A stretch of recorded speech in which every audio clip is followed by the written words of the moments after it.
रस्त्याच्या कडेला उभारलेल्या टपरीपासून गारवा समूहाचे, उद्योग समूहाचे मालक इथपर्यंत ओळख निर्माण करणं काही सोपं नाही. जी माणसं शून्यातनं विश्व तयार करतात ना, त्यांना विचारा संघर्ष काय असतो. आणि हा संघर्ष उघड्या डोळ्यांनी पाहिलेली माणसं आज माझ्या समोर आहेत.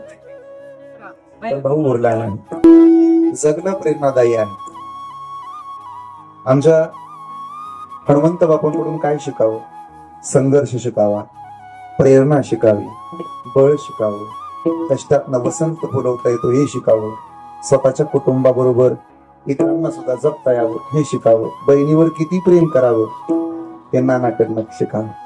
किती प्रेम आमच्या संगीताताईवर.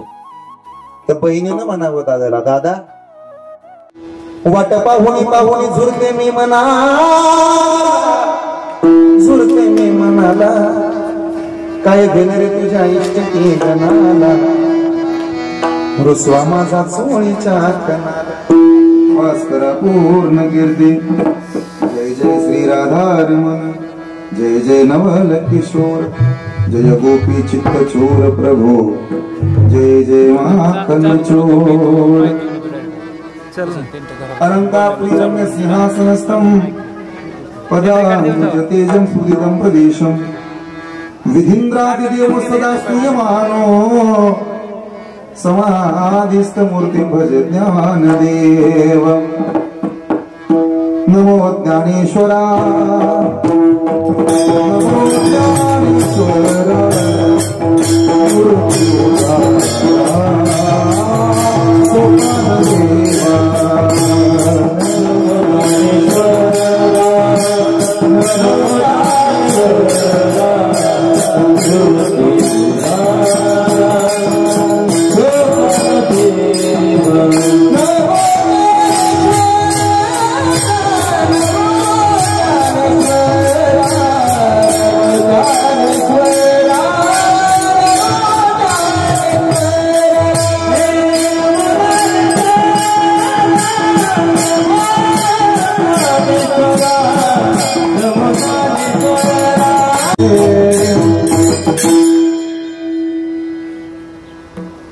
आर्या संसारा उठावेग करा, शरणदा उदारा पांडुरंगा, देह हे काळाचे धन कुबेराचे, येथे मनुष्याचे काय आहे.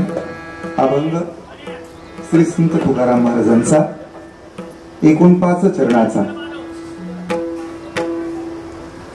मानवाच्या आयुष्यात काही गोष्टी स्थिर आहेत आणि काही गोष्टी अस्थिर आहेत.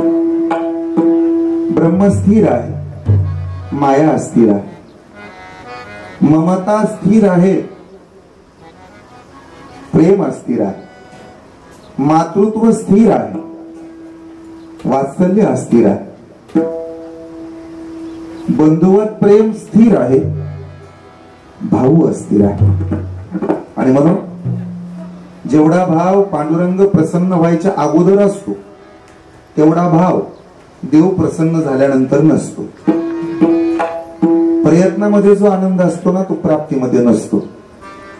एखाद्या लहान लेकराला जोपर्यंत मोबाईल आपण त्याच्या हातात देत नाही तोपर्यंतच ते रडत. एकदा तो मिळाला की त्याचं मोल नाही त्याला. असं आहे, प्रयत्नामध्ये जी मजा आहे ती प्राप्तीमध्ये नाही. देवाच्या भेटी करता प्रयत्न करण्यात जी साधूला मजा वाटते, आनंद वाटतो ना, तो आनंद, ती मजा, ती उपासना देव भेटल्यानंतर नाही. पंढरपूरला जाईपर्यंत जेवढी ओढ असते तेवढी ओढ एकदा का देव भेटला की परत नसते. वारीला जायची तयारी असावी, जोपर्यंत 2-4 दिवसावर वारी आली तोपर्यंत आपली ते धातीरपीठ. पण एकदा का वाकरीपर्यंत पालखी गेली, वाकरी सोडा, वेळापूर सोडलं की यांना वेध लागतात ग्रहणाचे घरच्या. मग म्हशी नीट असतील का, पाणी पाजले असतील का, घरचं कसं चाललं असेल, मोरूचित्ता राहिलेला रस्ता चालू झाला असेल का, हे सगळं वेळापूरच्या पुढे गेलं की ध्यानात यायला लागतं. आणि मग पंढरपुरापर्यंत कसं तरी जातं, चंद्रभागेमध्ये पाय टेकवतं, तिथनच पिशव्या दाबून भरतं, मुखदर्शनच घेतं. आता केली ती वारी, काय करायचं त्याच्या पायाचं दर्शन, थेट मोरोचीला येत. का? प्राप्तीमध्ये आनंद नाही, प्रयत्नामध्ये आनंद आहे. साधूला देव भेटण्यात मजा नाही, देवाच्या भेटी करता जे प्रयत्न केले जातात त्यात आनंद आहे. आणि म्हणून आलिया संसारा उठा वेगी करा, शरण जा उदारा पांडुरंगा. शरण जा, थांबू नका तिथं, माघारी या. का पुन्हा जायचंय तुम्हाला? कुठं जायचं? जिथून आलाय तिथं जायचं. नाहम वसामी वैकुंठी, तो देव. जावं लागतं वैकुंठात ते साधूला, आणि यावं लागतं तसं मरावं लागतं ते आपल्याला. उपजेते नासे नासे देते पुनरपी दिसे, हे घटिका यंत्र जैसे परिभ्रमेगा, देह हे काळाचे धन कुबेराचे, येथे मनुष्याचे काय आहे. येताना रिकाम्या हाताने येतो, जाताना रिकाम्या हाताने जातो, पण मधल्याला माझं माझं म्हणतो. माझे माझे म्हणून व्यर्थ गेला, खाली हात आया है तो खाली हाथ जाएगा, अकेले आने वाले तू अकेला जाएगा, तू अकेला जाएगा, तू अकेला जाएगा. जे माझं नाही ना त्याला आपण माझं म्हणायला लागलो. हे माझं आहे, ते माझं आहे, अमुक माझं आहे, तमुक माझं आहे. ज्या दिवशी कळालं त्या दिवशी तुकोबऱ्यांनी त्याला सांगितलं, तो का म्हणे का रे नाशिवंतासाठी. ज्या नाशिवंत गोष्टीला आपलं आपलं माझं माझं म्हणतो ना, आणि देवाला आपलं म्हणायचं म्हटलं तर तुझ्या कपाळावरती आठ्या निर्माण होतात. तुम्ही प्रयोग करून बघा. लहान लेकरू जर रडत असेल तर त्याचा आजोबा, त्याची आजी, त्याचं म्हातार त्याला खेळवण्यासाठी उड्या काय मारतात, नाचतात काय, टाळ्या काय वाजवतात, इकडे इकडे ये म्हणतात, तोंड वाकडं तिकडं काय करतात, कशी आवाज काढतात. का? लेकराला बरं वाटावं म्हणून, देवाला बरं वाटावं म्हणून त्याचं भजन कधी करतो का तो म्हातारा? नातूला खुश करण्यासाठी म्हातारा एवढं उड्या मारत. कधी कधी देवाला बरं वाटण्यासाठी पण कधीतरी आपण त्याचं भजन केलं पाहिजे ना. आणि म्हणून तू कोबराय रागवले ते का रे नाशिवंतासाठी, आणि देवासाठी आटी पाडवतोस. देवाकडे जाताना तुला विलंब आहे आणि संसारात मात्र तुझं मन रमतं. पण ऐक, देह हे काळाचे धन कुबेराचे, येथे मनुष्याचे काय आहे. हा अभंगाचा सरळ सरळ भावार्थ. विठ्ठल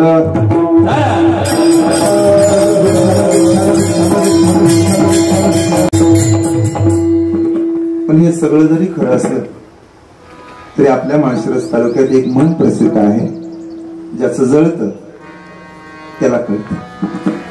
आपा या म्हणीमध्ये मी स्वतः बदल केला. ज्याचं जळतं त्याला कळतं नाही, मग ज्याचं जळतं ना त्याला तेव्हा कळतं. जोपर्यंत जळत नाही तोपर्यंत कधी कळत नाही. आणि म्हणून पाठीमागच्या वर्षी डोंबाळे परिवार पोरका झाला.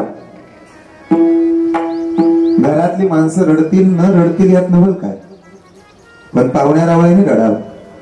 रुग्णवर परिवारानं रडावं, डोंबाळे परिवारानं रडावं, पाहुण्या रावळ्यांच्या डोळ्याला पाणी यावं. सोन्यासारखा माणूस होता.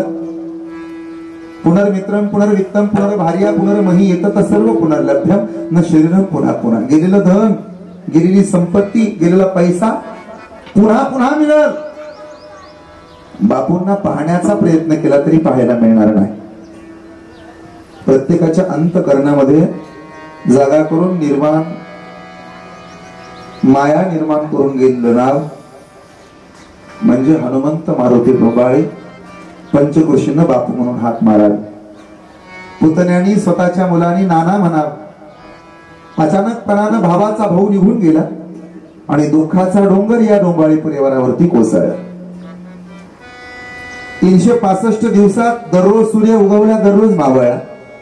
डोंगराच्या पलीकडे बुडालेला सूर्य दररोज दिसतो. माती आड निघून गेलेला पोरगा आमच्या तात्यांना, आमच्या मामाताईंना पुन्हा नाही दिसला. कोण्या बापाला आईला वाटत नाही आपल्या आधी आपलं पोरग मरावं. तो बाप म्हणत राहतो आम्ही मरावं आणि आमचं मरण आमच्या पोरानं पाहावं. मेलो तरी चालत, खांदा द्यावा आमच्या लेकरानं.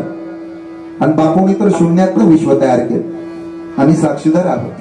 माझे वडील सांगतात, सासरे सांगतात, खायला अन्न नव्हतं, चिमणीचं पोट भरेल एवढं धान्य नाही घरात, पण काबाड कष्ट केले. स्टँडवर उभा केलेल्या टपरी पासून ते हॉटेल पर्यंतचा प्रवास आहे. वाघासारखा खंबीरपणाने उभा राहत होता. तेवढाच शांत, तेवढे संयमी, स्थितप्रज्ञ. कुणीही बाहेरच्या माणसानं प्रेमात पडावं. अत्यंत स्वभाव नम्र होता. सगळ्याला धरून, सगळ्याशी बोलून, जेवढं कुटुंबाकरता करत आले, जेवढं कुटुंबाकरता झटत आले, याच्याही पेक्षा समाजाकरता झटत आले. का? अरे आमचा भूतकाळ आम्हाला माहिती आहे, आम्ही कशातच काय नव्हतो रे. वडापाच्या गाड्या चालवल्या आम्ही, त्या ओमण्या चालवल्या, शीट भरून वाहिली रे. आम्ही पण शून्यातनं वर आलो. आमच्या बापानं स्वप्न पाहिलं ना, आता तर कुठं 4 दिवस सुखाचे आले. आता आम्ही जर सुखी झालो तर तुम्ही का सुखी होऊ नये. कोणीही मागावी मदत आणि क्षणात मदत करून टाकावी. अशी माणसं बोटावर मोजण्या इतकी असतात. अशी माणसं बोटावर मोजण्या इतकी असतात. ती माणसं गेल्यानंतर त्यांच्या आठवणी काळजात येतात. आणि सांगू सोपं करून थोडं, आजही वाटत नाही पाहुण्या रावळ्यांना, गणगोताला, मित्र परिवाराला की बापूराव आमच्यात उरले नाही. अजूनही वाटतं कुठेतरी घरात असतील, कुठेतरी हॉटेलमध्ये असतील, कुठेतरी बसलेले असतील, भेटतील. आता मला 2019 सालचा प्रसंग आठवतो. आम्ही एकदाच गेलो होतो तिथं. त्यांचं ते बोलणं मनाला भावलं. एवढा स्वभाव नम्र. आज बापूराव आमच्यात नाही. आणि मग संपूर्ण परिवार रडत राहत. भामाताई रडल्या असतील यात नवल काय. तात्याच्या डोळ्यात पाणी आलं असेल, ते बाप आहेत, ते वडील आहेत. रडणं स्वाभाविक.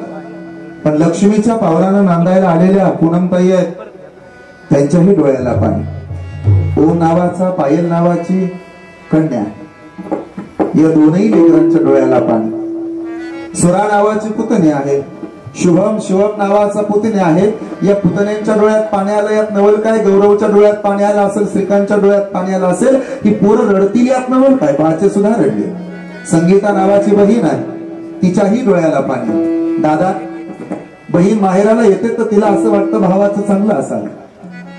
त्यामुळे पाहिजे तो डॉक्टर सांगितला, पाहिजे त्या डॉक्टरकडे गेलं, पण यश नाही आलं. एवढं फक्त देवानं मनासारखं केलं असताना नसता भांडला परिवार पांडुरंगा बरोबर. पण एक गोष्ट मनाविरुद्ध झाली आणि मग परिवार भांडला पांडुरंगाला. पांडुरंगा, तुझा माझा देवा,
एकालाही वाटत नव्हतं की बापूराव जातील, नाही दिसायच्या. असं एकालाही वाटत नसेल. आणि त्याहून पुढे सांगू, भावाचा भावावर विश्वास असेल, पण जगाचा भावावर विश्वास होता अशोकरावांवर, किसन सरांवर. काय भावाचा भावावर विश्वास असेल यात नवल काय. तर जगाचा विश्वास होता. अरे बघा ती डोंबाळे परिवारातली पोरं काय भाऊ भाऊ एकमेकावर प्रेम करतात. ज्या दिवशी ऍडमिट केलं त्या दिवशी भावाला विश्वास असेल यात काय नवल आप्पा. गावाला विश्वास होता की वाचवणार पोरं त्याला, नाही जाऊ देणार एवढा विश्वास. मला वाटतं भाऊ गेला पण विश्वास जिवंत राहिला, हे तुमच्या कुटुंबाचं यश. आणि तो विश्वास घेऊन 1 वर्ष सरलं. या 1 वर्षात कुठला दिवस असा आहे की ज्या दिवशी नानाची आठवण आली नाही, बापूंची आठवण आली नाही. पण तरी सुद्धा खंबीरपणानं उभा राहिला भाऊ, खंबीरपणानं उभा राहिलाय परिवार. आमच्या पायल दिदीच्या, ओमदादाच्या, सुराताईच्या, आमचा गौरव असेल, श्रीकांत असेल, अगदी शुभम दादा असेल, शिवम दादा असेल, ही पूर्ण सगळी एका जीवाने राहत आहेत. का आमचा बाप जरी निघून गेला तरी बापासारखं प्रेम करणारे आमचे चुलते आहेत. पण माफी मागून बोलतो, वडील निघून गेल्यानंतर हजारो माणसं भेटतात, मिळतात. काय रडू नका तुम्ही पोरांनो, आम्ही तुमच्या बापासारखे आहोत. भाऊ निघून गेल्यानंतर हजारो माणसं भेटतात, रडू नका. काय आम्ही भावासारखेच आहोत तुमच्या. भावासारखे आहोत असं म्हणणारे 1000 मिळतात, बापासारखे आहोत असं म्हणणारे 1,00,000 मिळतात. बाप पुन्हा मिळत नाही. ही काळ्या दगडावरची पांढरी रेघ आहे. पण तरी सुद्धा परिवार विचारी आहे. त्यांना ठाऊक आहे येणं जाणं आपल्या हातात नाही. उद्या निरोप आला की आपल्याला सुद्धा जायचं हे जग सोडून. आपण सुद्धा पाण्याचा बुड उडावत आप्पा बरं का आबा. निरोप आला ना की जायचंय. गाठोडं बांधून ठेवत जा, तयारी करून ठेवत जा. देव तसा न्यायला येत नाही. देव आधी तयारी करायला लावतो. तुम्ही तयारी करा, गबाळ बांधून ठेवा बरं का शेंडे बापू. बॅग भरून ठेवत जा. कीर्तनाला जायचे नाही, ब्रह्मांडाकडे जायच्या. असं तयारी बांधून ठेवायची, पिशवी वगैरे भरून असं वजनात जायचं. राष्ट्रसंत गाडगे बाबा ज्या दिवशी समाधीस्थ होणार होते त्याच्या आदल्या दिवशी नाव्याकडे गेले. कधीच गेले नव्हते, त्याच दिवशी नाव्याकडे गेले आणि तिथं जाऊन भजन चालू केलं. गोविंदा गोविंदा गोपाला गोपाला. तिथं भजन केलं, नाचू लागले.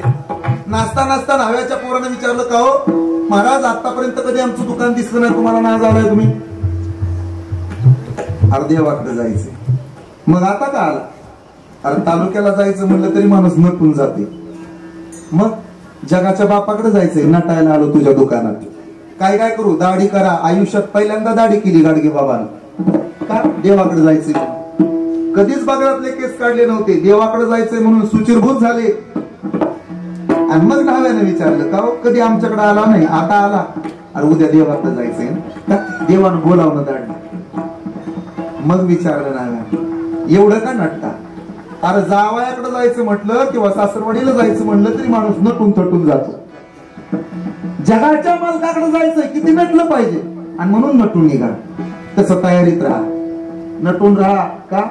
तो येणार आहे ना, याला तयारीत राहा. बरीच माणसं तयारीत नाहीत, गाळ आहेत गाळ. मंडप लाकडाचा आहे, मंडप कापडाचा आहे, संध्याकाळपर्यंत मंडप राहणार आहे. मंडपातले राहतील का नाही राहतील याची गॅरंटी म्हणजे आजचा दिवस कुणी मरू नका ना, तो माझ्या होणार होईल. पकवाज लाकडाचा आहे, संध्याकाळपर्यंत मृदंग राहणार आहे. मृदंगाचार्य राहील का नाही याची गॅरंटी एक चौकदार म्हणतो बघा, नाही राहणार. विना लाकडाचा, विना तारेचा संध्याकाळपर्यंत विना राहणार आहे. विनेकरी राहील का नाही याची गॅरंटी हा पीटी मास्तर म्हणायला लागलेत, नाही राहणार. दोघे एकमेकाकडे टपलेत पण बरं का पीटी मास्तर. पीटी राहणार आहे. पीटी मास्तर एक दिवस पटलं. 2 ओंडक्याची होते सागरात भेट, 1 लाट तोडी दोघा पुन्हा नाही भेट. क्षणिक देवी आहे बाळा मेळ मानसाचा, पराधीन आहे जगती पुत्र मानवाचा. क्षणभंगुर नाही भरवसा, फारे सावध थोडा माया आशा. काही नचले मग गळा पडेल फासा, पुढे कुशाल थोर आहे ओळ सागा. आणि म्हणून करावं काय? काही थोडा बहुत लाग पाठ,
लक्ष्मण महाराज सुद्धा, तुषार महाराज गाडे, हे गोट टाळकरी, पेटी मास्तर, चोपदार, ओम साई क्रिएशनचं शूटिंग अगदी गोड आहे. सगळं सुंदर आहे. फक्त थोडा पाठीचा कानात ताट ठेवा म्हणजे बरोबर 12ला शेवट करतो. अजिबात चिंता करू नका.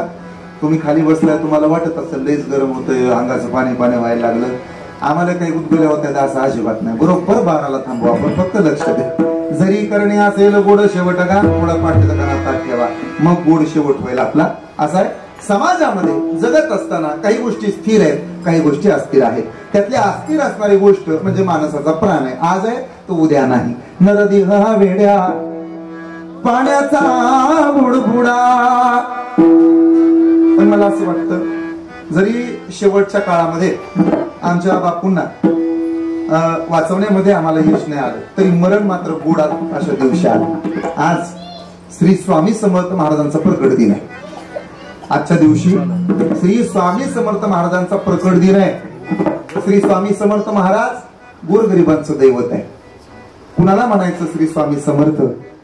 भक्तांचा ताप हरण्याचं काम जे करतात ते स्वामी समर्थ. दीनदलितांचा उद्धार करण्याचं कार्य करतात ते श्री स्वामी समर्थ. अडल्या नडल्या भक्त परिवाराला मदत करतात ते श्री स्वामी समर्थ. येऊ नकोस, मी तुझ्या पाठीशी आहे असं सांगून जगण्याला उभारी देतात ते श्री स्वामी समर्थ आहेत. श्री स्वामी समर्थाने आमच्यासाठी काय करावं? आमच्यावरती कृपा करावी. कर्दळी वनामध्ये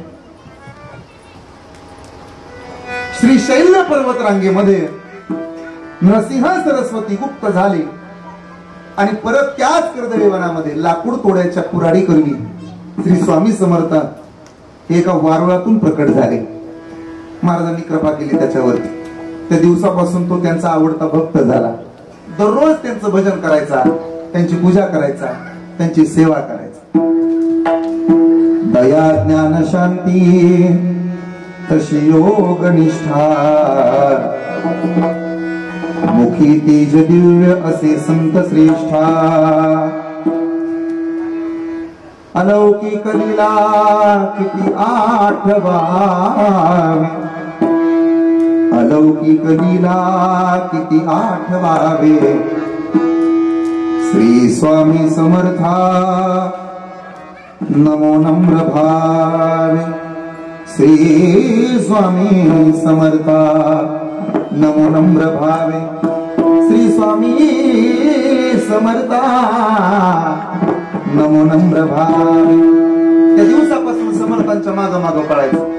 समर्थ महाराज कधी उंच झाडावरती चढावं, कधी काट्यावरती झोपावं. समर्थ महाराजांच्या पाठीमाग पाठीमाग पाठीमाग धावावं. नाव होतं त्याचं बसप्पा. एवढी सेवा केली. एक दिवशी बसप्पानं विचारलं स्वामी समर्थांना, महाराज असं कधी उकरड्यावरती बसता, कधी झाडावरती चढता, कधी माती खाता, कधी काट्यावरती झोपता? तुला रे काय करायचं नसतं पंचायतींचं उगशा? घाबरला बसप्पा. पण त्या दिवसापासून त्यानं पाठच नाही सोडली समर्थ महाराजांची. दररोज सावलीसारखा सोबत असायचा. मग बायको शिवाय घालायला लागली. कुणाची? बसप्पाची. त्या महाराजाच्या नादाला लागला आणि येड झालाय. महाराजाच्या नादाला लागलाय, येड झालाय. खुशाल त्या बोराटे महाराजाला आपलं ते समर्थ महाराजांना त्यांच्या माग माग माग माग पळता. मग घरचे ओरडतात, आहे का नाही शंकर? तुझ्या नसतील ओरडत. पण पलीकडे विचार आबाला, आप्पाला, लाला आप्पाला सारखं सारखं जर ते कीर्तनाला आले तर मग घरचं सुंदर ध्यान फुगून बसतं. पूर्वी भाकऱ्या फुगायच्या, आता भाकऱ्या थापणाऱ्याच फुगून बसतात. 2-3 दिवस बोलत नाही तो. येणं केलं त्या बुवानं तुम्हाला. कापड बी घालत नाही ते आणि त्यांच्या माग माग माग माग माग माग पळता. काहीतरी वाटायला पाहिजे तुम्हाला. बसप्पा म्हणायचा, तू शांत राहा, तुला माहित नाही समर्थ महाराजांचा अधिकार किती मोठा. आपण खायला अन्न नाही, प्यायला पाणी नाही, पोटाला अन्न नाही, रोजगार नाही, कामधंदा नाही, दररोज तुम्ही निघून जाता. आहे का आपली परिस्थिती तरी तशी? आणि कुशाल देवा धर्माच्या नादाला लागला. बसप्पाच्या डोळ्यात पाणी आलं. अगं समर्थांच्या जर मनात असेल ना तर श्री स्वामी समर्थ आपला उद्धार करतील. तू चिंता करू नको. ते नेहमी माझ्यावरती कृपाच करतात. आज करतील का कृपा? हा. खायला अन्न देतील का? अगं त्यांच्या मनात आलं ना तर गरिबी दूर करून टाकतील. 18 विश्व दारिद्र्य दूर होईल. बसप्पा त्यांच्या पाठीमाग, श्री स्वामी समर्थ पुढे जंगलात गेले आणि 20-25 साप असे वळवळ करत होते पुढं दोघांचे. समर्थाने हात मारले, बसप्पा उचल यातले 2 साप. बस लेकराला कसं म्हणता बागुल बुवा आपल्याकडे बागुल बुवा म्हणत काय कोपऱ्या पोरम नीट उभा राहा बाबा आलाय कुठं आहे बाबा कुणाच ठाऊक अजून म्हणजे बाबा म्हणजे हा बाबा नाही हा तो खराही नसतो बराही नसतो काही गोष्टी बऱ्या असतात पण खऱ्या नसतात 70 वर्षाचं म्हातारं साऊथ इंडियन मूवी बघतो पिक्चर ती गोरी गोरी पानटी तिचे कलर केलेले केस तिच्या कोरलेला भुवया तिनं केलेला मेकअप म्हातारं बघतं आणि त्याला असं वाटतं ह्या पिक्चर मधला नट मीच असायला पाहिजे होतं काही नाही साठे बाबा असं वाटतं बघा ते सुद्धा होईल पण तो चित्रपट बरा आहे पण खरा नाही नादालाच लागू नका बरं आहे पण खरं नाही काही गोष्टी खऱ्या असतात बऱ्या नसतात साप खरा आहे पण बरा नाही ना नागपंचमीच्या सणाला बाया जातात बघा चालली बाया भावाला पुजायला चालली बाया भावाला पुजायला कुठं असून माझा भाऊ मंगळवारवाडा काय जातात पाय काय पडतात दूध काय ठेवतात दिसला बाया माझा भाऊ आणि तोच तुमचा भाऊ पायडीचं कसं चाललंय बघायला किचनच्या कट्ट्यावर घरी निघाल्यावर पायाला रान पुरतं का मग काय काय त्या भावाच्या पूर्वी जाता माझा भाऊच आहे त्या भावाच्या पाया पडत नाही पण नागाच्या पाया पडते सख्या भावाला उलट बोलती पण नागोबा माझा भाऊ आहे सख्या भावाचा फोटो कधी स्टेटसला ठेवत नाही पण त्या सापाचा फोटो स्टेटसला तिच्या माझा ब्रदरच आहे आणि माझा ब्रोच आहे आणि तोच ब्रो सिसूचं काय चाललंय बघाय घरी उगावल्या पळायला रान पुरत नाही मग सिसूला तसं पळायला जागा पुरत नव्हती त्या बसप्पाला महाराज साप कशी काय उचला म्हणता अरे उचलतो का तुझ्या अंगावर फेकू साप घाबरला बिचारा उचलला एक साप घाबरत चावत नाही धरला पहिल्यांदाच धरायचा होता ना धरला साप टाकला पिशवी गेला घरी गेल्या गेल्या बायकोला ते झुळीत काय आणले ते न उघडता ते असं थरथरच कापत होत हातातली पिशवी बघितली बायकोनं पळत चाल काय आणलंय व महाराजांनी दिले संसार सुखाचा व्हावा म्हणून ती म्हणली काय लय काय अवघडीची गोष्ट नाही पण साप आहे तिने उड्याच मारल्या 2-3 झाल्या साप कशाला बघतो उघडून खरं घाबरत वस्तीवरची माणसं बोलवली 2-4 जणांच्या हातात काट्या कुऱ्हाडी घेतल्या मारायला आणि त्या पिशवीची गाठ उघडली आज साप होता पण खरा साप नव्हता सोन्याचा साप होता ही समर्थ महाराजांची गरिबावर झालेली कृपा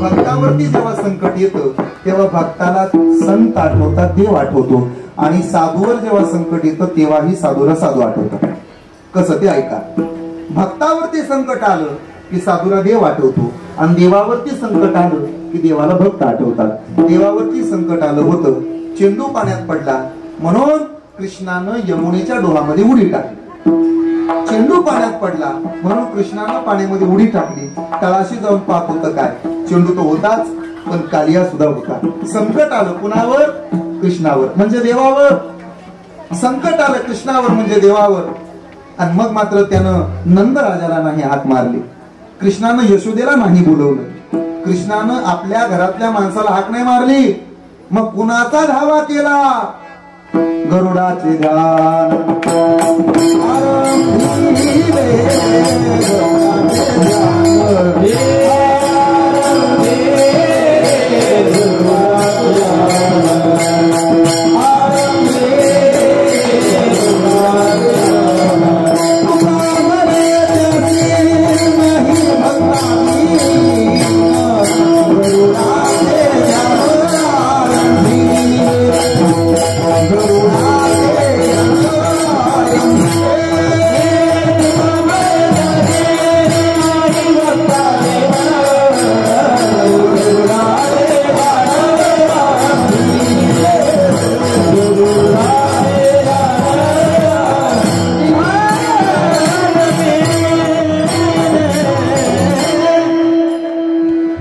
देवाला संकट आलं की धावा साधू आता साधूवर संकट आलं तर धावा देवाचा शोभा कासाराच्या बायकोनं जगद्गुरु तुकोबऱ्यानं घरी बोलवलं आमचा नवरा तुमच्या बरोबर असतो टाळ वाजवायला सोनबा ठाकूर नावाच्या तुकोबऱ्यांची आवडते पकवाज होती आणि पकवाजाच्या गर्भीत निरोप पाठवला काय तुकाराम महाराजाला घरी बोलवा मनात लय राग होता महाराजाबद्दल नवऱ्याला वेळ लागलं देवाचं म्हणून काय बायांना नाही आवडत देवाचं गेड लागलं नवऱ्याला आणि मग तिनं उकळतं पाणी घेतलं तुकोऱ्यांना बाराबंदी काढायला लावली महाराज भाऊ म्हणून मानलंय तुम्हाला आंघोळ घालावी म्हणते माझ्या हाताने ताई एवढंच जर तुझं प्रेम असेल तर काय अडचण नाही. मी आंघोळीला जातो.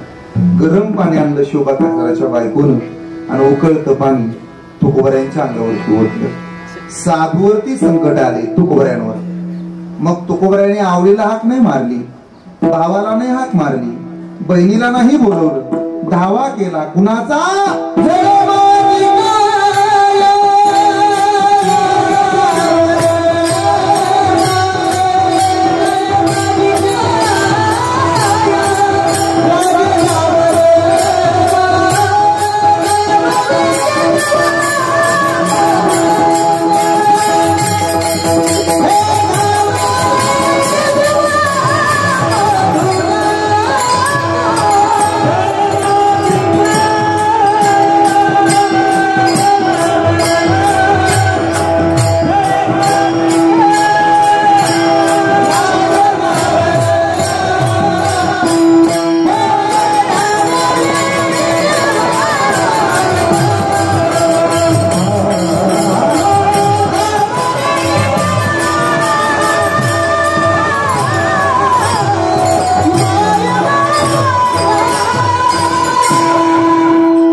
संकट आलं तर धावा देवाचा करा, आणि साधू असाल तर संकट आलं तर साधूला हाक मारा, येतील धावून. करवणी सायास शिकविती यांचा उद्धारच करतात. केले उपकार सांगू काय, बापन तरी ऐसे माय करतात. झाडामध्ये तुळस सार आहे, फळामध्ये नारळ सार आहे, या जगतामध्ये मनुष्यदेह सार आहे, या मनुष्य देहामध्ये जीव सार आहे, अवयवांमध्ये नाग सार आहे, धातूमध्ये सोनं सार आहे, सोन्यामध्ये मंगळसूत्र सार आहे. तसं या जगतामध्ये भगवंत सार आहे. झाडामध्ये तुळस सार आहे, बाकीची झाडे एका बाजूला आणि तुळशीचं झाड एका बाजूला. काही गोष्टी आसारात आसार आहेत. आधीच संसार आसार आहे आणि त्यामध्ये व्यसन करणं हे आसार आहे. आधीच संसार आसार आहे. त्रिगुणासार निर्गुण हे सार, सारासार विचार हरिपाठ. आधीच संसार आसार आहे आणि त्याच्यामध्ये व्यसन करणं, दारू पिणं, नको त्या गोष्टी खाणं, व्यसनाच्या अधीन जाणं हे आसार, आसारातले आसार. काही गोष्टी आसारातल्या आसार. संसार करतात पण प्रपंच करता करता एकादशी धरतात, आसारात सार. संसार करतात पण प्रपंच करता करता गीता वाचतात, आसारात सार. संसार करतात पण प्रपंच करता करता विष्णूचं स्मरण करतात, आसारात सार. संसार करतात पण संसार करता करता गायीची सेवा करतात, आसारात सार. संसार करतात पण संसार करत करत आई बापाची सेवा करतात, आसारात सार आहे. का? आई बापाची सेवा केल्यानंतर जगाचा मालक पंढरपुरात आला. पुंडलिके काय केली? परब्रह्म उभे केले आणि याही पेक्षा सोपं. तुझं मिळेल बंगला गाडी, शेतीवाडी मोटार माडी, माय बाप मिळणार नाही ही जाण राहू दे थोडी. तुझं मिळेल बंगला गाडी, शेतीवाडी मोटार माडी, माय बाप मिळणार नाही ही जाण राहू दे थोडी. म्हातारपणी त्या आई बापाला मला वसी विक्रमागा, माया झिजून तुझ्या शिरावर हरवी सुगाची माया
बाप जर म्हातारा झाला असेल आणि दर 2 मिनिटाला त्याला खोकला येत असेल, नका तिटकारा करू बापाचा.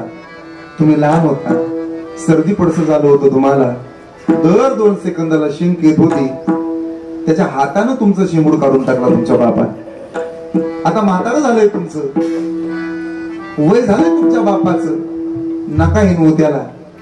तुम्हाला पहिलं पाऊल टाकायला तुमच्या बापाने शिकवलं, जगाची ओळख करून दिली तुमच्या बापानं. हे जग कसं आहे हे शिकवलंय तुमच्या बापानं. जग विरोधात गेलं, डोंगरासारखा खंबीर उभा राहिला होता तुमचा बाप. तो नुसता बाप नव्हता, धैर्याचा डोंगर होता, सुखाचा सागर होता. आज त्या बापाचं वय झालं म्हणून त्याला हिनवता, त्या बापाचं वय झालं म्हणून त्याला काम होत नाही म्हणून टोचून बोलता. माझ्या दादा, तारुण्य क्षण भंगूर आहे, वृद्धापकाळ आपल्याला येणार आहे. शक्यतो तरुण पोरं वर्तमानात जगतात, म्हातारी माणसं भूतकाळात जगतात, साधू भविष्याचा विचार करतात. म्हातारी माणसं भूतकाळात जगतात, तरुण पोरं वर्तमानात. तरुण पोराणी गाव चंद्रभाव पांडुरंग मन करा कैवल्याच्या चांदण्याला फुकेला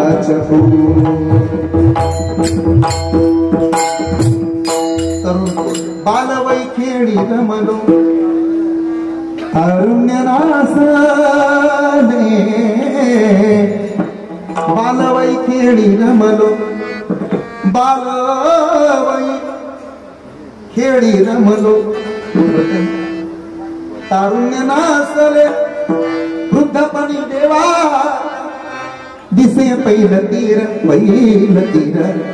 चंद्रभाव पांडुरंग मन करा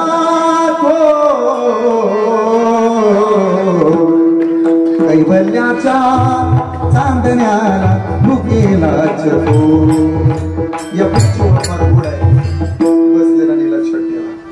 मना कधीतरी त्या देवा जन्म मरण नको आता, नको हजार, जन्म मरण नको आता, नको नको आई का तारा व्यर्थ बडी मार चंद्रभाव पांडुरंग मन करा कैवल्याच्या चांदण्याला भुकेला चतुर. बस हे आसारातलं सार आहे, काही गोष्टी सारातल्या सार आहेत. सारा सार विचार करा उठा उठी तुका मने बरे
संतावर संकट आलं की धावा देवाचा, आणि देवावर संकट आलं की धावा साधूचा. सारात सार म्हणजे भगवंताचा. आसारात आसार काही गोष्टी, आसारातल्या सार गोष्टी. हा देह आसार, नाक सार. माणसं म्हणतात बघा, माणसानं धाकटं व्हावं काय होऊ नये, नकट. म्हणून माणसाचं नाक धारदार असावं. आमच्या श्रीहरी महाराजासारखं नाक धारदार असावं, फक्त नाकाला धार नसावी. तिनं जेवायला वाढताना तर अजिबात नसावी. आपला हा देह या जगात सार आहे. माणसालाच फक्त हसता येतं, माणूसच फक्त बोलू शकतो, माणसाचाच देह फक्त उभा आहे, माणसाजवळच फक्त ज्ञान आहे. या देहाची इच्छा देव करतात. स्वर्गीचे अमर इच्छिता तू देवा, मृत्यू लोकी व्हावा जन्मामा. पण दिला ना देह पण कळाला नाही. काहींना देह कळाला पण मिळाला, पण काहींना मिळाला पण कळाला नाही, काहींना कळाला पण मिळाला नाही. माणसाला देह मिळाला, कळालाय कुठं? एखादी गोष्ट आपल्याला मिळाली ना तर ती कळावी पण कशासाठी दिली. अर्जुनाचं आणि दुर्योधनाचं युद्ध थांबता थांबत नव्हतं. रोज भांडणं. कुणाची? अर्जुनाची आणि दुर्योधनाची. रोज भांडणं. दुर्योधनानं तिकडून त्याची तयारी करावी, अर्जुनानं इकडून त्याची तयारी करावी. 9 दिवस झाले युद्धाला. पूर्वीचा काळ होता, दिवस मावळला युद्ध थांबलं. मग 10व्या दिवसाची रात्र आणि इंद्राच्या डोळ्यात पाणी आलं. इंद्राच्याच का?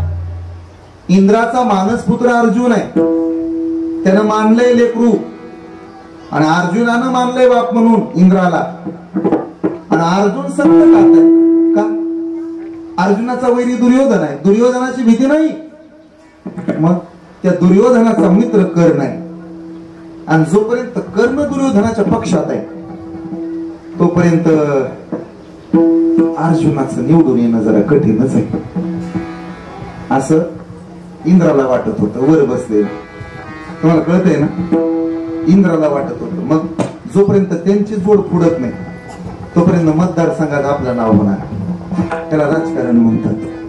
ते काय आताच नाही, तेव्हापासून चालू. मग आपल्या अर्जुनाचा वैरी कोण आहे? दुर्योधन.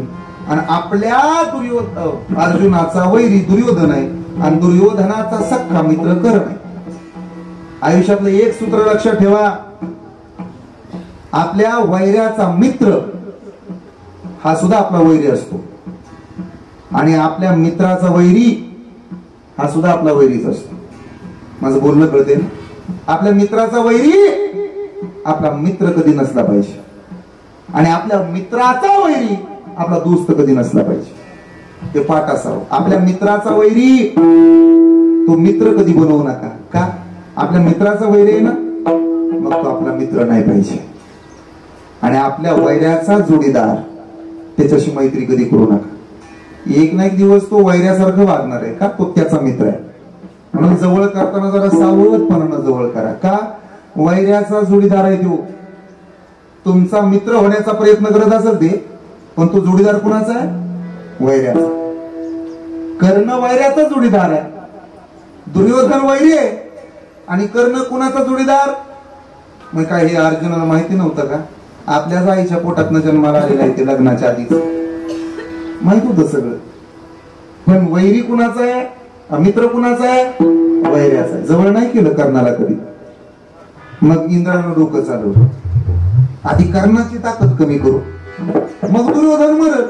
दुर्योधन मेला, अर्जुन जिंकला, यश आपलं. काय डोकं चालवलं इंद्रानं बघा ना. सगळ्यापेक्षा पुढचं डोकं. मग खाली आला. त्याला एक कर्णाचा वीक पॉइंट माहित होता. काय? कर्ण भोळा आहे.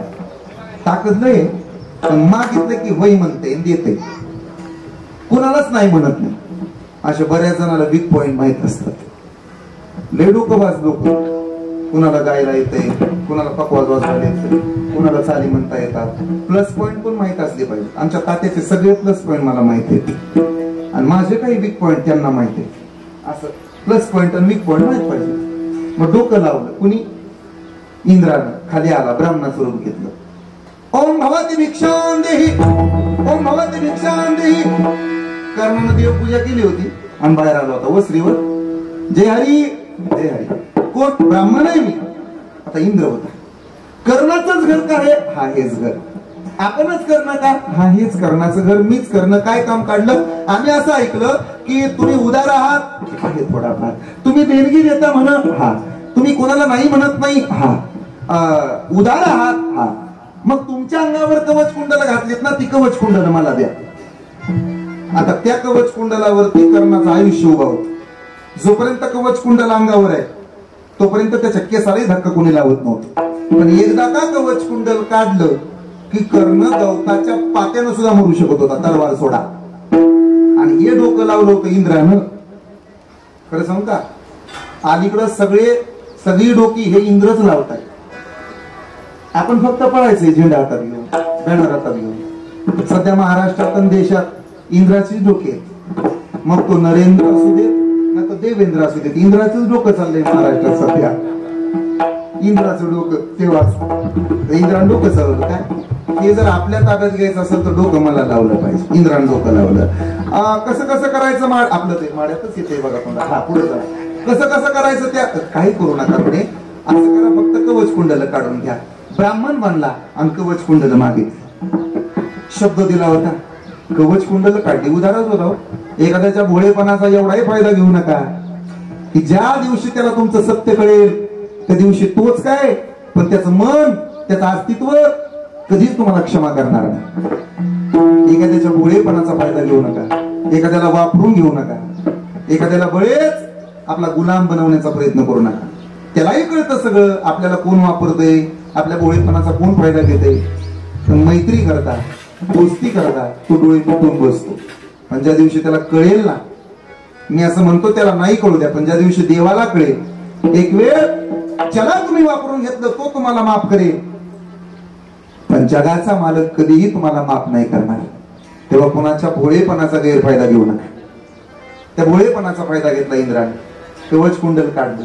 रडू लागला कर्ण. का रडतो रे? याच्यावरती माझं अस्तित्व अवलंबून होते, मी मरणार आहे तरी रडतो. हा पण ऐक, तुला कशाचं दुःख आहे नेमकं? मरणाचं नाही. माझा मित्र हा माझ्यावरती फार प्रेम करतो, त्याचं नाव दुर्योधन आहे. जग विरोधात गेलो होतो तेव्हा माझा मित्र माझ्या पाठीमागे उभा राहिला होता. मी काही करेन पण मित्राकरता जीव देईन. असं आहे प्रेम. हा मग माग तुला काय पाहिजे? रडत्या साश्रू नयनानी रडत रडत कर्णानं हात पसरले इंद्रापुढे. एक काम करा, काय असं एक शस्त्र द्या की ज्या शस्त्रानं मी अर्जुनाला मारण. इंद्राला तर घामच आला. हा आला होता कशासाठी? अर्जुन जागावा म्हणून का मरावा म्हणून? जगावा म्हणून. अर्जुन वाचला पाहिजे आणि दुर्योधन मेला पाहिजे. आणि हा त्याचा जोडीदार काय म्हणतो? दुर्योधन वाचला पाहिजे आणि अर्जुन म्हणजे करायला गेला गणपती झाला म्हणा बाबा तुमचं तुम्ही. पण नाही इलाज होता. पाणी सोडलं हातावर, शस्त्र दिलं. पण हे करणा हे शस्त्र एकदाच वापरायचं. अर्जुना करता मारायचं ना, मारा अर्जुनाला पण एकदाच, परत नाही. त्यानं शस्त्र हातात घेतलं, आला हस्तिनापुरात आणि ते दुर्योधनाला बोलून घेतलं. दुर्योधना, इंद्र प्रसन्न झाला होता. दुःखाची बातमी सांगू का? काय? कवच कुंडल काढून घेतली. तुला द्यायला कोणी सांगितली होती? पण सुखाची गोष्ट आहे. काय? असं एक शस्त्र दिलंय त्यानं की ज्यानं अर्जुन मारणार आहे. आणि इकडं हातावर घेतलं शस्त्र, मोबाईल ऑन केला, सेल्फ्या काढल्या, अख्ख्या महाराष्ट्रात फेसबुकला काय, इंस्टाग्रामला काय, व्हॉट्सअपला काय टाकून दिले आणि मेन्शन केलंय देवाला स्टोरीला ठेवून. काय आता असं शस्त्र मिळालंय की ज्यानं अर्जुन मारणार आहे, अर्जुन मारणार आहे, अर्जुन मारणार आहे. ही बातमी कृष्णाकडे गेली. कृष्ण चतुरच, त्यानं पाहिलं दाल में कुछ तो काला आहे, गडबड झाली. आता मलाच उतरावं लागेल मैदानात. मग कृष्ण मैदानात. अर्जुना काय देवा, उद्या युद्धा करता तू नाही जायचं. मग भीमाचा मुलगा, त्याचं नाव घटोत्कच आहे, त्याला पाठवा. अरे पण माझ्या पोराच्या ओठावर मी शिकून फुटली नाही. हे बघा, तुम्ही माझं ऐकत नसाल तर मी द्वारका गाठत असतो. भीम म्हणला तू द्वारका गाठले आमच्या माझं धारकाच आहे, त्यापेक्षा ऐकतो बाबा, पाठवतो लेकरा. भीमाचा मुलगा हिडंबिनी राक्षसिनी पासून झालेला घटोत्कच, त्याला गदा घेऊन पाठवलं लढायला. त्या दिवशी अर्जुन मागे राहिला. दिवसभर लढला घटोत्कच, जर्जर करून सोडलं त्या सैन्याला. आणि शेवटी दुर्योधन मोठ्यानं ओरडला कर्णाला, कर्ण अरे रात्री देवानं दिलेलं शस्त्र कुठं आहे? का? अरे त्या घटोत्कचानं 16 वर्षाच्या पोरानं आपले निम्मे कौरव मारले रे. उरलेले पण मारतील.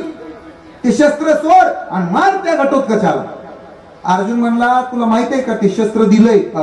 दुर्योधन म्हणे, कर्ण म्हणे ते शस्त्र दिलंय, पण ते दुर्योधना अर्जुना करता दिले. ते शस्त्र घटोत्कचा करता दिलं नाही. आपण जर घटोत्कचासाठी वापरलं तर घटोत्कच मरण. अर्जुन वाचल बर का. हे बघ काही पण कर पण अर्जुना करता शस्त्र राखून ठेव. तो म्हणला एक पण औषधाला उरलं नाही तर मग काय करायचं ते शस्त्र काय पुजायचंय का देवाऱ्यावर ठेव. सोड तू सेनापती आहे मी राजा आहे माझा आदेश म्हणून नाईला झाला. कर्णानं शस्त्र सोडलं एका बाणात घटोत्कच मेला पण अर्जुन वाचला. माझा दृष्टांत संपला. शस्त्र दिलं होतं कुणा करता घटोत्कचा करता का अर्जुना करता हो. बोला की मुरुचीकर अशाही चिंतनाची सवय लावून घ्या. शस्त्र दिलं होतं कुणा करता घटोत्कचा करता का अर्जुना करता.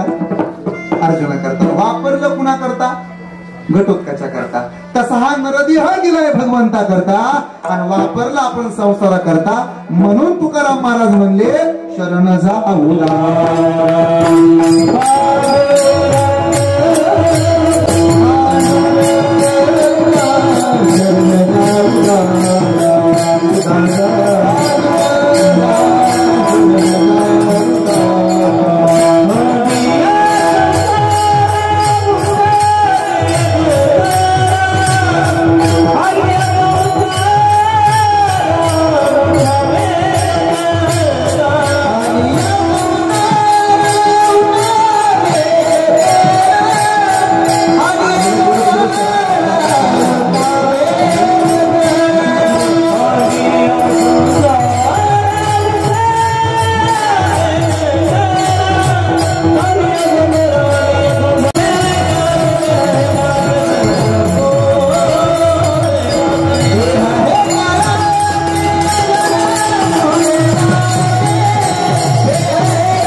आपला देह अस्थिर आहे, नातेवाईक अस्थिर आहेत, लक्ष्मी अस्थिर आहे, सृष्टी अस्थिर आहे, पण भगवंत स्थिर आहे. देह अस्थिर आहे. काल होतो तसं आज नाही, आज आहे तसं उद्या.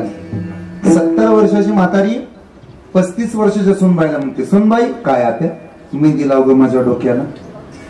का लय पांढरं दिसतंय. किती पण काळ करा 15 दिवसात प्रकरण उघडकीला येते. वर्ण काळ मधीच पांढरा कमी दाबाचा पट्टा तयार होतो. अस्थिर आहे. किती नवस बोलल्यानंतर मिशी पांढरी होणार नाही आणि किती देवाला नवस बोलल्यानंतर दात पडायचे थांबणार नाही. अस्थिर आहे. हळूहळू हळूहळू हळूहळू हळूहळू म्हातारा होतोय आपण. 90 वर्षाचं म्हातारी एका हातात आरसा घेत तात्या आणि एका हातात विशीतला फोटो होतो. एकदा फोटोत बघतो एकदा आरशात. कसा होतो मी सफरचंदासारखे गाल मोठाल्या अंगठ्या एवढ्या मिशा 2 पोर लोमकाळी तरी काय होत नव्हतं. कसा झालो मी खोबऱ्याच्या वाट्या झाल्या. आता हे असंच आहे. हळूहळू हळूहळू प्रतिक्षण वर्धमान नाही कमी कमी होते. देह अस्थिर आहे. नातेवाईक अस्थिर आहेत. काल आपले उद्या आपले आहेत की नाही याची गॅरंटी नाही. तुम्हाला वाटलं काय नातेवाईक आपल्याला आपलं म्हणतात म्हणजे आपले आहेत. गुलाल तिकडे सांग भले. आता सख्या भावाच्या विरोधात फॉर्म होता आतापर्यंत महाराष्ट्रात. आता नंदे विरुद्ध भाऊजाईचा फॉर्म महाराष्ट्रात आहे. नातेवाईक अस्थिर आहेत. बापाला सुद्धा सारखं बघावं लागतं पोरगा कुठल्या पक्षात आणि पोराला विचार करावा लागतो कुठे आहेत बरं बाबा. रात्री एका पक्षात आता एका पक्षात. नातेवाईक अस्थिर आहेत. लक्ष्मी अस्थिर आहे. आता आज हे मी मोरोचित कशाला सांगायला पाहिजे. मोरोचीकरांना चांगला अनुभव आहे लक्ष्मी अस्थिर असल्याचा. काय 6 महिन्यापूर्वी दिवस होते. काय दिवस आले मोरोचीकरांना. लक्ष्मी अस्थिर आहे. मोरोचीकरांना चांगलं घडत. चला पुढे. जग अस्थिर आहे. सृष्टी बदलते. बदलणं हा स्वभावच पण भगवंत स्थिर आहे. काल होता आज आहे. विटेवरी जाती पाऊले समान तोची एकदान शुरदाता. देह अस्थिर आहे. धन अस्थिर आहे. येथे मनुष्याचे काय आहे. आने वाला कौन है जाने वाला कौन है पाने वाला कौन है खोने वाला कौन है. देने पे आया तो इतना देता है छप्पर फाड़ के देता है. मगर लेने पे आया तो इतना लेता है, इस हाथों की चमड़ी भी उतार ले जाता है। वो शक्कर मांगो तो शक्कर भी देता है, अपना दामन खुशियों से भर भी देता है। देने पे आया तो इतना देता है, दिन में 3-3 कीर्तन भी देता है। मगर लेने पे आया तो इतना लेता है, 2-2 साल लॉकडाऊन पे रखता है। आमचं सुद्धा तेच आहे, कधी कधी एवढं मिळतं ना आप्पा, मोजता मोजता घर येतं, काय घडवायचं। कधी कधी ठरलेलं सुद्धा मिळत नाही, घरूनच नेऊन टाकावं लागतं।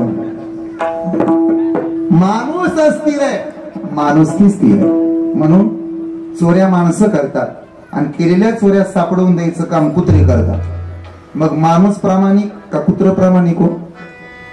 कुत्र प्रामाणिक का? माणूस अस्थिर आहे, माणुसकी स्थिर आहे। माझ्या दादानं जाती वाटून घेतल्या, धर्म वाटून घेतले, पंथ वाटून घेतली। मराठ्यांनी म्हणायचं छत्रपती शिवाजी महाराज आमचे, दलितांनी म्हणायचं डॉक्टर बाबासाहेब आंबेडकर आमचे, मातंग समाजानं म्हणायचं अण्णाभाऊ साठे आमचे, धनगर समाजानं म्हणायचं पुण्यश्लोक अहिल्यादेवी होळकर आमचे, माळ्यांनी म्हणायचं महात्मा ज्योतिबा फुले आमचे। आम्ही वाटलं, जाती वाटल्या, धर्म वाटले, पंथ वाटले, तर ध्यानात राहू द्या, माणूस नावाची जात आहे, माणुसकी नावाचा धर्म आहे। हिंदू मुस्लिमामध्ये भांडणं होतात, पण मला सांगायचं त्यांना, हिंदूचा सण दिवाळी आहे, मुस्लिमांचा सण रमजान आहे। हिंदूंशिवाय मुस्लिमांचा सण पूर्ण होत नाही आणि मुस्लिमांशिवाय हिंदूंचा सण पूर्ण होत नाही। दिवाळी हा शब्द कधी कधी इंग्रजीमध्ये लिहून बघा, शेवटचे अक्षर आहेत ALI, आली शिवाय दिवाळी नाही। आणि रमजान कधीतरी इंग्रजीमध्ये लिहून बघा, RAM पहिले अक्षर आहेत, रामाशिवाय मुस्लिमांचा सण पूर्ण होत नाही। आपण भेदभाव केले, आपण भांडणं केली, आपण वाटण्या करून घेतल्या, तो आमचा नाही, तो आमचा नाही, हा आमचा पाहुणा, तो आमचा पाहुणा। मला महाराष्ट्रात लोक कीर्तनाला बोलवतात, मी कोणा जातीचा आहे म्हणून समाज माझ्यावर प्रेम नाही करत, मी वारकरी संप्रदायाच्या मातीच आहे म्हणून लोक माझ्यावरती प्रेम करतात। जातीचे होऊ नका, मातीचे व्हा। जातीचे कैक असतात, मातीचे संप्रदायातले असतात, आपण मातीच झालं पाहिजे। वाटून घेतले आम्ही, ध्यानात राहू द्या। छत्रपती शिवाजी महाराजांनी स्वराज्य निर्माण केलं, आम्हाला ठाऊक आहे, मान्य अस्तित्व मान्य करणारी माणसं आहे आम्ही, पण 12 बलुतेदारांना घेऊन स्वराज्य निर्माण उभा राहिले, हे सुद्धा मान्य करावं लागलं। 18 पगड जातीची माणसं छत्रपती शिवाजी महाराजांबरोबर होती। 18 पगड जातीतल्या माणसांनी छत्रपती शिवाजी महाराजांना गुरु मानलं। ज्ञाना नावाचा पोरगा होता, मुलाचं नाव ज्ञाना होतं, पण शिकण्याचा अधिकार नव्हता। तळपत ऊन होतं, वैशाख महिन्याचे दिवस होते, सूर्य माथ्यावरती आला, पोराच्या पायाला रुपये एवढे फूड आले, अंगामध्ये कपडे नव्हते, पण हुशार पोरगा, गोविंदरावांचा पोरगा, त्याचं नाव ज्योतिबा। त्याच्या लक्षात आलं 12-13 वर्षाचा मी आहे, पण 5-7 वर्षाचा छोटासा ज्ञान आहे, शिकण्याचा अधिकार नाही का त्याला? उचललं लेकराला, घेऊन गेले। गोविंदरावांनी विचारलं का रे, गोविंदरावांच्या संस्कारानं प्रेरित झालेला मुलगा होता, कुणीतरी विचारलं का रे का उचललं त्या पोराला? नाव ज्ञान आहे, नाव ज्ञान आहे त्याचं, पण शिकण्याचा अधिकार नाही त्याला। उचललं, मिचेल नावाचे एक मित्र होते इंग्रजी अधिकारी, त्यांच्याकडे नेलं, शिकवाल का आमच्या ज्ञानाला? शिकवतो ना। त्या अधिकाऱ्यानं पोराला उचलून नेलं आणि उचललेल्या पोराला शाळेमध्ये नेलं, वर्गामध्ये शाळेमध्ये बसवलं त्या ज्ञानाला, आणि वर्गातली पोरं पटापटा पटापटा पटापटा उठायला लागली, निघाली वर्गातनं बाहेर। का? या पोराचा आम्हाला विटाळ होतो का? दलित समाजातला पोरगा आहे, त्याचा विटाळ होईल आम्हाला, आम्ही वरून पाणी ओततो, त्यांनी होंजरीनं पाणी प्यावं, आणि वर्गामध्ये बसवता, बेंचवरती बसवत नाही, चटईवरती बसवतो, नाही चालणार का? त्या चटईवरती आम्ही बसणार आहे उद्या, विटाळ होईल आम्हाला। नाईलाज झाला, पोराला बाहेर काढलं आणि रडत रडत पोरग परत ज्योतिबांकडे आलं, बाहेर काढलं, मला डोळ्यातनं पाणी आलं आणि जगाची खरी ओळख निर्माण झाली। का? या जगाला जातीयतेने जखडलेलं नाही, मग अज्ञानानं ग्रासले। विद्येविना मती गेली, मतीविना गती गेली, गतीविना नीती गेली, नीतीविना वित्त गेली, वित्ताविना क्षुद्र खचले, आणि एवढे अनर्थ एका अविद्येने केले। हे कळालं ज्योतिबा फुलेंना, उचललं त्या लेकराला, सांगितलं स्वतःच्या धर्मपत्नीला, सावित्री तुम्हाला शिकवायचंय, मलाच येत नाही काय? मग मी शिकवेन। आणि चालू झालं शिक्षण, धरणीची लेखणी झाली, झाडांच्या पानाची लेखणी झाली, धरणीचा कागद झाला, मोकळ्या रानामध्ये शाळा शिकू लागली सावित्रीमाई फुले, शिक्षिका झाली, जगातली पहिली शिक्षिका झाली ती, शिकवू लागली लेकरांना। आणि मग सांगू लागली, का रे कुंभाराच्या घटातलं पाणी पिता, कुंभाराचा विटाळ नाही होत तुम्हाला? का रे ते चर्माकरण बनवलेल्या चपल्या पायात घालता, त्याचा विटाळ नाही होत तुम्हाला? शिंप्यानं शिवलेले कपडे घालता, मग त्याचा विटाळ नाही होत तुम्हाला? माळ्यानं पिकवलेलं धान्य खाता, मग त्याचा विटाळ नाही होत तुम्हाला? का रे? मग हाच विटाळ का शिक्षणाचा? झाली शिक्षिका 1 जानेवारीला भिडेवाड्यामध्ये पहिली मुलींची शाळा सुरू झाली. शिकवायला लागली. कोणी दगड मारावे, कोणी शेण घालावं, कोणी पाणी ओतावं. थकली नाही, थांबली नाही, शिकवती झाली. माझ्या दादानो, ज्यांनी खंडोबा पूजला ते वाघ्यान मुरळी झाले. नाभी मागून बोल. ज्यांनी खंडोबाचे पाय धरले ना ते वाघ्या मुरळी झाले. ज्यांनी देवीचे पाय धरले ना ते देवदासी झाले. ज्यांनी विठोबाचे पाय धरले ना ते वारकरी झाले. पण ज्यांनी महात्मा ज्योतिबा फुले आणि सावित्रीबाई फुले यांचे पाय धरले ना ते सरपंच पदापासून राष्ट्रपती पदापर्यंत पोहोचले. यांचा अधिकार. कोणी जातीत कोण जन्माला आलं म्हणून मोठे पण नसतं. कळावं लोकाला येथे मनुष्याचा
सत्ता काय